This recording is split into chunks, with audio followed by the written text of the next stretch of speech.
الحمد لله وكفى وسلام على عباده الذين اصطفى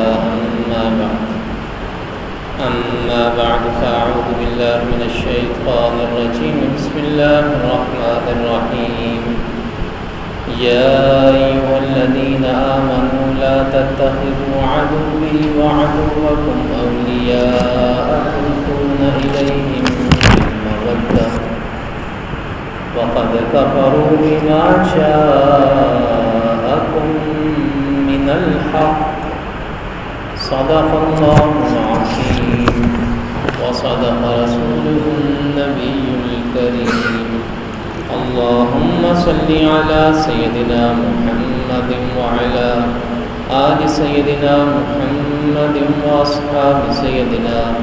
محمد وبارك وسلم عليه۔ آج سے ہم قرآن مجید کی 60ویں سورۃ الممتحنہ کا آغاز کر رہے ہیں۔ یہ مدنی سورت ہے، یعنی مدینہ منورہ میں نازل ہوئی۔ اس میں 13 آیات اور 2 رکوع ہیں۔ اس سورت کے ابتدائی حصے میں مشرکین اور کفار کے ساتھ دوستیاں بڑھانے سے منع کیا گیا ہے، یعنی وہ کافر اور وہ مشرک جو آپ سے جنگ کرنے کے درپے ہیں، آپ کو مٹانے کے درپے ہیں، ان کے ساتھ دوستی والا تعلق رکھنے سے، راہ و رسم رکھنے سے منع کیا گیا ہے۔ اور یہ جو ابتدائی آیات ہیں ان کا ایک خاص واقعہ ہے، ایک خاص پس منظر ہے، ایک خاص شان نزول ہے۔ ہوا یہ، آپ حضرات جانتے ہیں کہ سن 6 ہجری میں، یعنی آقا تو عالم صلی اللہ تعالی علیہ وسلم کے مکہ مکرمہ سے مدینہ منورہ ہجرت فرمانے کے 6 سال بعد مشرکین مکہ کے ساتھ صلح کا ایک معاہدہ ہوا، جسے صلح حدیبیہ کہا جاتا ہے۔ اس کے 2 سال بعد مکہ مکرمہ فتح ہو گیا۔ رسول پاک صلی اللہ علیہ وسلم اپنے صحابہ کے ساتھ مکہ مکرمہ تشریف لے گئے۔ یہ جو صلح کا معاہدہ ہوا تھا، اسے کچھ عرصے بعد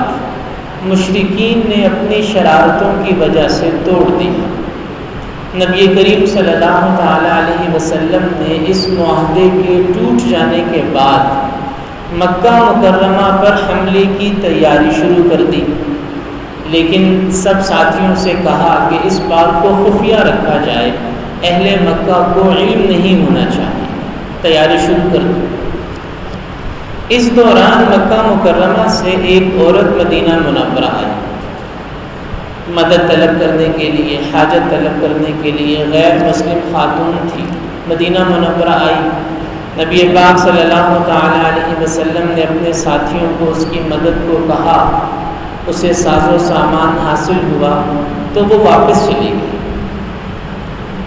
اب حضرت حاطب بن ابی بلتعہ رضی اللہ تعالیٰ ایک صحابی ہیں، وہ خود اسلام کے ابتدائی زمانے میں اسلام قبول کیا، مکہ مکرمہ سے مدینہ منورہ ہجرت کی، مدینہ منورہ نبی پاک صلی اللہ علیہ وسلم کے ساتھ رہتے تھے، لیکن ان کے کچھ اہل و عیال ابھی مکہ میں تھے۔ مکہ میں جن لوگوں کے اہل و عیال گھر والے رہ گئے تھے، تو ان میں سے جن کے خاندان بڑے تھے وہ تو اپنے اہل و عیال کی مکہ والوں سے حفاظت کر لیتے تھے، لیکن یہ جو حضرت حاطب بن ابی بلتعہ تھے، یمن سے آئے تھے، اور مکہ میں ان کا کوئی بڑا لمبا چوڑا خاندان، قبیلہ، برادری نہیں تھی، تو انہیں اپنے گھر والوں کی فکر ستاتی تھی، بیوی بچوں کی جو مکہ میں مقیم ہیں، کہ مکہ والے نہ جانے ان کے ساتھ کیا سلوک کرتے ہوں گے یا کیا سلوک کریں گے۔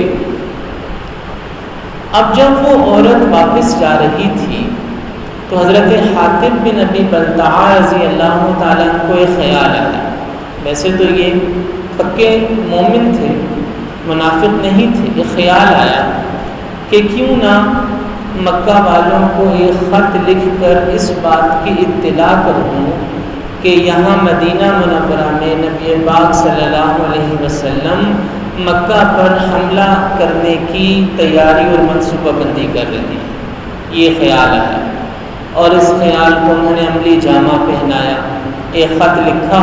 اور وہ جو عورت واپس جا رہی تھی اس عورت کو وہ خط دے دیا کہ یہ مکہ والوں تک پہنچا دیں۔ مقصد یہی تھا کہ مکہ والوں کو جب یہ خط ملے گا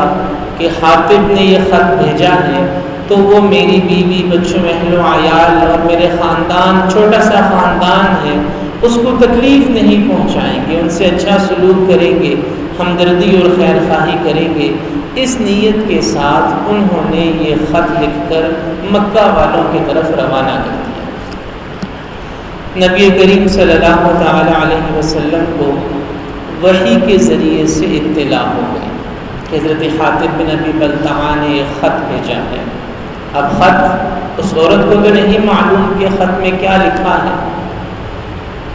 نبی پاک صلی اللہ تعالی علیہ وسلم نے حضرت علی بن ابی طالب رضی اللہ عنہ، حضرت ابو واصلہ اور ایک اور صحابی، 3 صحابہ کرام رضی اللہ تعالی عنہم کو حکم دیا کہ فلاں مقام تک وہ عورت پہنچی ہے، روضۃ خوف ایک جگہ کا نام بتایا کہ یہ عورت وہاں تک پہنچی ہے، اس کے پاس ایک خط ہے، وہ خط اس سے لے کر واپس آ جائے۔ یہ تینوں حضرات صحابہ کرام رضی اللہ تعالیٰ عنہ گئے اور جو مقام رسول پاک صلی اللہ علیہ وسلم نے بتایا تھا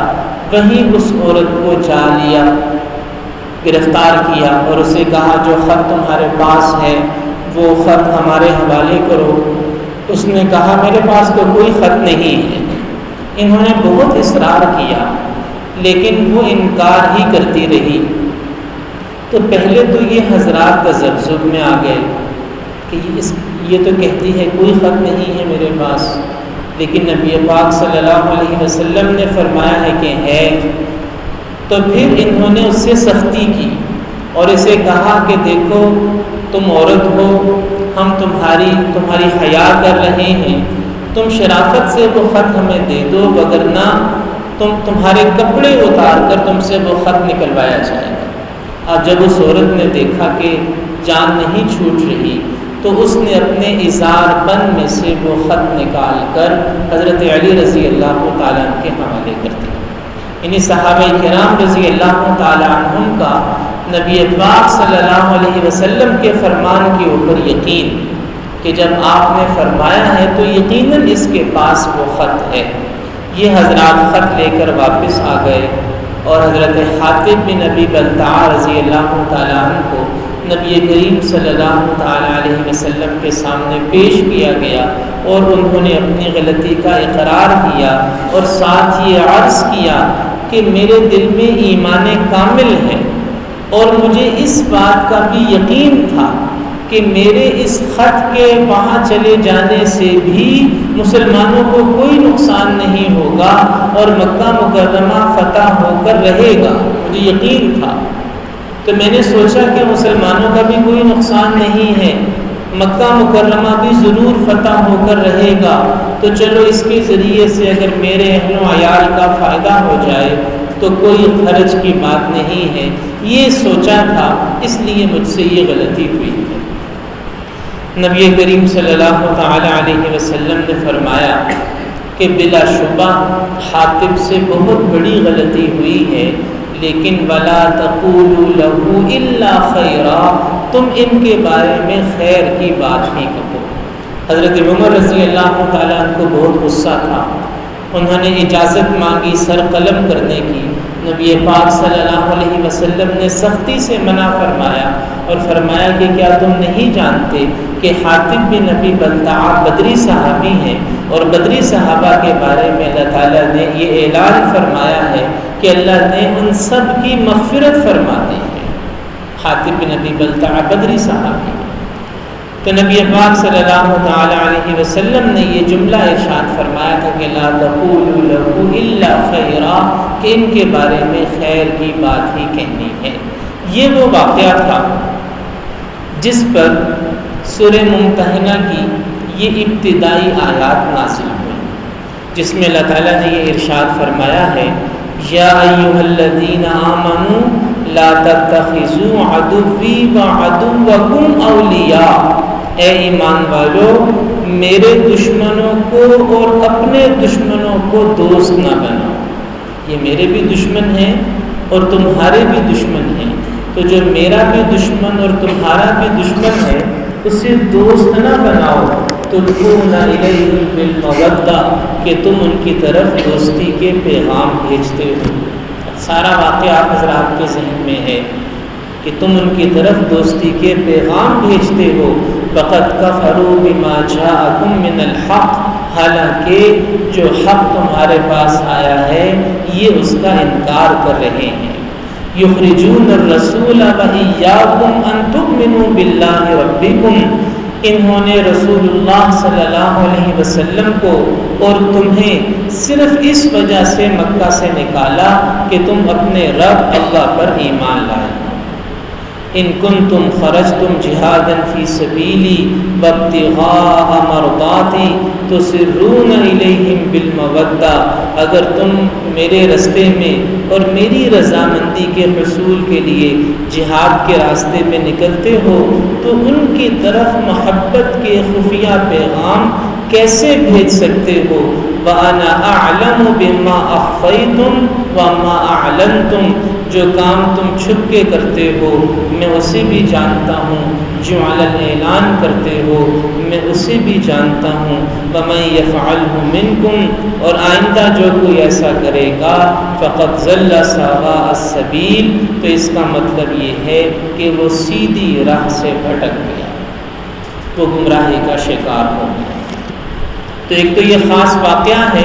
لیکن اس کے ساتھ ساتھ یہ بات سمجھنے کی ہے کہ جو شخص مسلمانوں کا دشمن ہو، جو اسلام کا دشمن ہو، اس کے ساتھ دوستی کی پینگیں بڑھانا